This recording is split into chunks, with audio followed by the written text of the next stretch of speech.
Hello guys! Ngayon ay magsasangag muna tayo ng mani. 1/4 lang yan.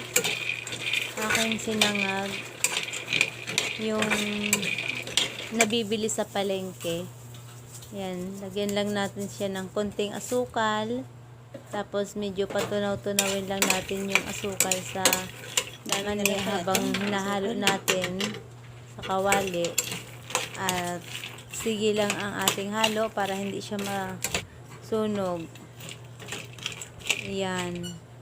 Ayan, medyo na golden brown na yung mani at nagkapit na yung asukal sa balat ng mani. Ayan. Mas masarap ang ganitong luto kaysa yung doon sa maasin, at hindi ko alam kung asin ba yun o bitchin. Thanks for watching.